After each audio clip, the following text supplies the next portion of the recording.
নমস্কার, দেখছেন talk to Bangla. আমি অভিষেক রয়েছে আপনাদের সাথে। এই মুহূর্তে যে খবর নিয়ে উপস্থিত হয়েছে, আবারও সংসদ চলতে পারলো না এবং সংসদ কোনো মতেই ওম বিড়লা টিকিয়ে রাখতে পারলেন না 4 মিনিটের বেশি, এবং 4 মিনিটের মধ্যেই সংসদ বন্ধ করে দিয়ে স্থগিত করে দিয়ে চলে যেতে হলো।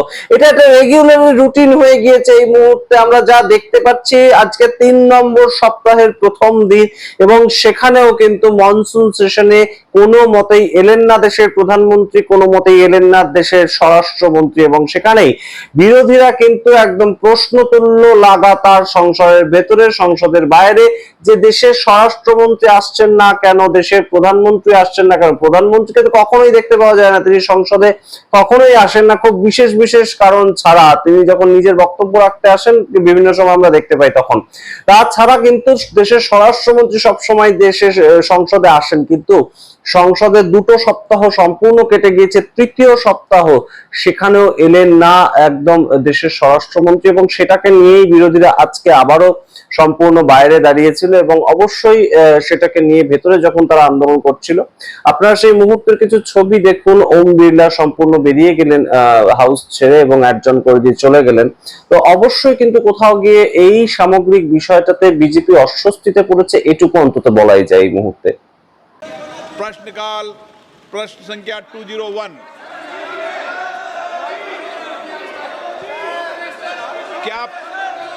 क्या पहले से फैसला करके आते हो क्या कि सदन नहीं चलने देना?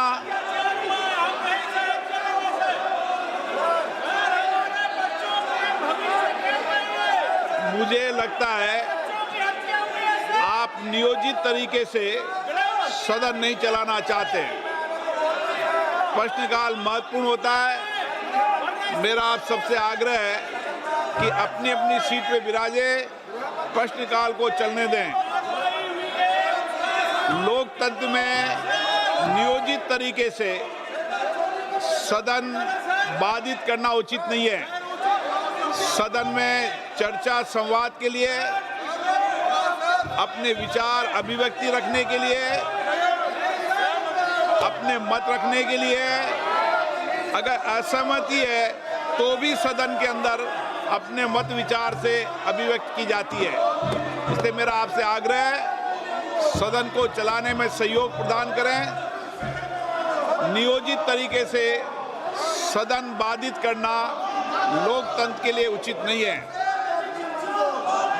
सदन की कार्रवाई आज 12 बजे तक के लिए स्थगित की जाती है। আপনারা দেখলেন ওম বিড়লার পরিস্থিতি, এবং অবশ্যই গুরুত্বপূর্ণ যে বিষয়টা, এই সামগ্রিকভাবে প্রত্যেক দিন কিন্তু দেশের প্রধানমন্ত্রী তিনি ইনস্টাগ্রামে নতুন নতুন ভিডিও ছাড়ছেন, নতুন নতুন অ্যাঙ্গেল থেকে শুট করে ভিডিও ছাড়ছেন। তিনি কিন্তু কোনো মতেই তিনি দাঁড়াচ্ছেন না সংসদে এসে এবং ছাত্রছাত্রীদের উদ্দেশ্যে তিনি কিছু বক্তব্য রাখছেন না। যে 20 জন ছাত্রছাত্রী মারা গেল নিট পেপার লিক হওয়ার জন্য, তার পরবর্তীতে আমরা দেখতে পেলাম 20শে জুলাই যাদের ওপর একদম নির্মমভাবে লাঠিচার্জ হলো, কাঁদানে গ্যাস ছোড়া হলো, প্যালেট গান ছোড়া হলো, এই সামগ্রিক পদ্ধতির মধ্যে হঠাৎ করে আমরা দেখতে পেলাম ইলেকট্রিক শক দেওয়া হলো। ফেন্সিং যেগুলো ছিল তাতে ইলেকট্রিক শক দেওয়া হলো, যে লাঠিগুলো দিয়ে মারা হয়েছিল তার মধ্যে পেরেক পুঁতে পুঁতে মারা হলো। তো এইভাবে ছাত্রছাত্রীদের যে অত্যাচার করা হলো, সেটাকে নিয়ে কেন দেশের প্রধানমন্ত্রী একটাও মুখ খুলছেন না? তার কোনো ভিডিওতে এই বক্তব্য তুলেছেন সাগরিকা ঘোষ, তৃণমূল কংগ্রেসের সাংসদ, এবং অবশ্যই এই সামগ্রিক বক্তব্যের সঙ্গে তিনি বলেছেন যে দেশের প্রধানমন্ত্রী এসে বলছেন আমি ক্ষমা করে দিলাম, আমাদের ক্ষমা করে দেওয়া উচিত, কিন্তু তিনি নিজে কবে ক্ষমা চাইবেন? তার এবং স্বরাষ্ট্রমন্ত্রীর অবশ্যই কিন্তু ক্ষমা চাওয়া উচিত সম্পূর্ণ বিষয় নিয়ে। उन्होंने जो बच्चे आंदोलन किए, जिन्होंने जो शांतिपूर्ण तरीके से आंदोलन उन्होंने जो किया है, उनको माफ़ कर रहे हैं। प्रधानमंत्री ने कहा उन्होंने माफ़ कर देना चाहिए, पर हम कह रहे हैं, हमारी मांग ये है कि माफ़ी तो प्रधानमंत्री को मांगनी चाहिए, माफ़ी तो गृह मंत्री को मांगनी चाहिए। जिस तरह से उन्होंने बच्चों पर पैलेट गन चलाए, जिस तरह से 21 बच्चे आत्महत्या की है और एक शब्द नहीं निकला है प्रधानमंत्री के मुंह से, ना शोक, ना अफसोस, ना हमदर्दी, ना सहानुभूति, एक शब्द नहीं निकला है प्रधानमंत्री के मुंह से। प्रधानमंत्री को माफ़ी मांगनी चाहिए, गृह मंत्री को माफ़ी मांगनी चाहिए कि जिस तरह से पैलेट गन इस्तेमाल किए गए बच्चों के ऊपर। गृह मंत्री को सदन में आके स्पष्टीकरण देना पड़ेगा और माफी मांगनी पड़ेगी। আপনারা শুনলেন সাগরিকা ঘোষের বক্তব্য। এবার আপনাদের বলি, এই দাবিটা কিন্তু সামগ্রিক বিরোধীদের দাবি। এই বিরোধীরা আজকে সকালবেলায় একদম সংসদ শুরুর আগে রাহুল গান্ধীর যে ঘর রয়েছে, বিরোধী দলনেতার ঘর, সেখানে সবাই জড়ো হন এবং সেখানে সবাই জড়ো হয়ে কিন্তু এটা নিয়ে একটা স্ট্র্যাটেজি তৈরি করেন যে আমরা যেভাবে এই মুহূর্তে সরকারকে ঘিরে ধরবো সেগুলোর পয়েন্ট কি কি হবে। এবং সেখানে সমস্ত সাংসদদেরই দেখা যায়, সুপ্রিয়া সোরে থেকে শুরু করে একদম ডিএমকে প্রত্যেককেই দেখা যায় এবং অবশ্যই সমাজবাদী পার্টি তাদেরকে তো দেখাই যায়। এবং এই আন্দোলন যে ভাবে হচ্ছে, আমরা অবশ্যই তার মধ্যে গুরুত্বপূর্ণ একটা বিষয় ইতিমধ্যে দেখতে পেয়েছি সংসদে, সেটা কিন্তু অবশ্যই গুরুত্বপূর্ণ যে রাম মন্দিরের যে চাঁদা চুরি হয়েছে এবং অবশ্যই এত কোটি টাকা চুরি হয়েছে, সেটাকে নিয়ে কিন্তু বারংবার মুখ খুলছেন বিরোধীরা।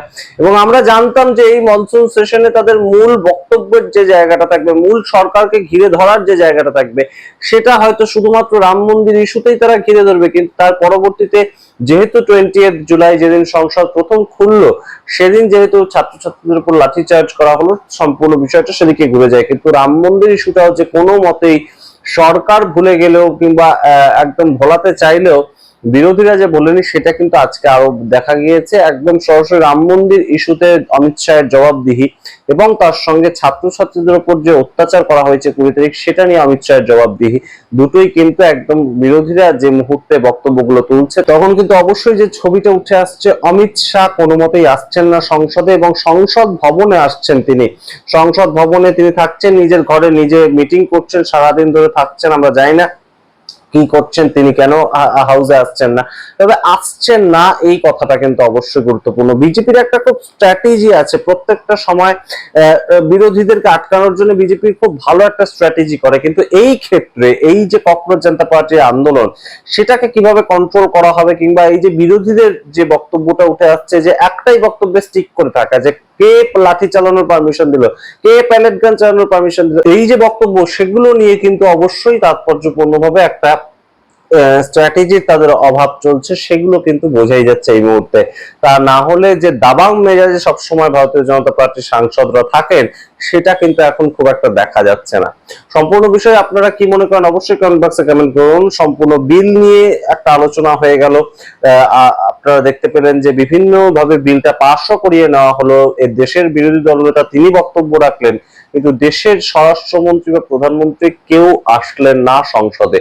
কিসের ভয়? কোন অ্যাকাউন্টেবিলিটি নেওয়ার ভয়? নাকি কোথাও কি এই মুহূর্তে ভারতীয় জনতা পার্টি অন্য কোনো প্ল্যান করছে? তবে তাদের যে প্ল্যানটা ছিল যে প্রাথমিকভাবে তৃণমূল কংগ্রেস, তারপর শিবসেনাকে ভাঙিয়ে নেওয়া এবং পরপর ছোট ছোট পার্টি যেগুলোকেও ভাঙিয়ে নেওয়া, একদম আমরা খবর পেয়েছিলাম ডিএমকে কে ভাঙিয়ে নেওয়া হবে, আমরা খবর পেয়েছিলাম এনসিপি যেটা শরদ পাওয়ারের পার্টি, তাদেরকে ভাঙিয়ে নেওয়া হবে, সেগুলো কিন্তু আমরা দেখতে পাচ্ছি না। প্রত্যেকেই কিন্তু এখনো পর্যন্ত বিরোধীদের সঙ্গেই রয়েছেন। সুতরাং এই মুহূর্তে ভারতীয় জনতা পার্টি বেশ কিন্তু একটু হলেও চাপের পরিস্থিতি তৈরি হয়েছে। অন্তত মনসুন সেশনটা তারা কোনো মতে উদ্ধার করতে পারলে এই মুহূর্তে যেন হাত ছেড়ে পাচ্ছে, সেরকম একটা পরিস্থিতি। আপনারা সমস্তটার ভিত্তিতে কি মনে করেন অবশ্যই কমেন্ট বক্সে কমেন্ট করবেন।